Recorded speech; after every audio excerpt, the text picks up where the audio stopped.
Monsieur Gérard, nous sommes aujourd'hui au château de la Motte-Tilly. Est-ce que vous pouvez nous parler un petit peu de l'histoire de ce château? Alors ce château a été construit en 1754 pour deux frères, les frères Terray. Ce château était conçu au départ comme une maison de campagne. Et le château a eu la chance de rester toujours dans la même famille jusqu'en 1972, jusqu'à la mort de la marquise de Maillé. Cette marquise était une Terray par sa grand-mère et elle a décidé qu'après sa propre mort, le domaine deviendrait propriété du Centre des Monuments Nationaux. Et pourquoi le château s'appelle le château de la Motte-Tilly? Alors Tilly viendrait des tilleuls. C'est Des un tilleuls. arbre qui est assez fréquent dans la région. Quant au mot la motte, en fait, c'était la motte féodale. Le château donc, est construit en 1754. On va réutiliser en fait les pierres de l'ancienne forteresse pour construire donc, ce château. Combien de pièces a ce château? 72 pièces normalement, c'est le chiffre que l'on donne aux visiteurs. Et là, on est dans quelle salle?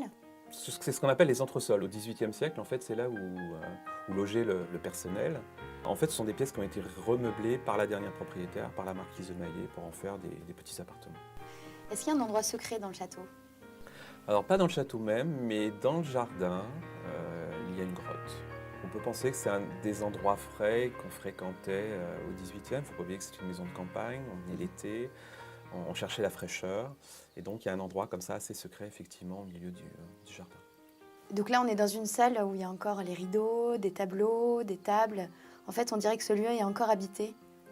Alors ça, c'était une des volontés de la dernière propriétaire. La marquise de Maillé demande dans son testament à ce que vous, visiteurs, ayez le sentiment d'une présence. Donc effectivement, on a les fleurs, on a les petits objets qui traînent à droite, à gauche, on a des mégots de cigares. Voilà, il y a tout un ensemble de choses pour faire vivre ce château.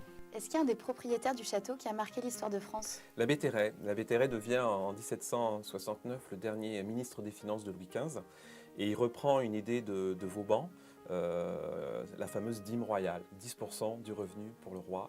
C'est la naissance de notre impôt sur le revenu. Merci l'abbé Terray.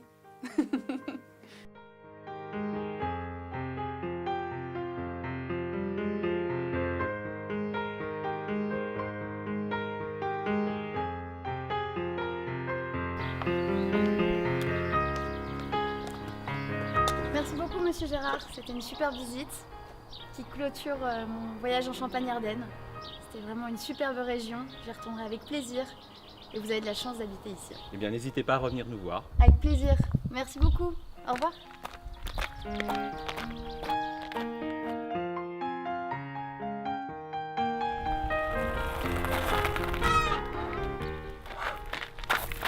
J'en ai parcouru des kilomètres et quelle belle région la Champagne-Ardenne. Et j'ai fait des rencontres fabuleuses et je tiens à remercier toutes les personnes que j'ai rencontrées sur mon passage qui m'ont permis de faire découvrir la beauté et les trésors de cette région. Je vous conseille d'y aller parce que c'est vraiment une région qui mérite d'être visitée. Allez en Champagne-Ardenne!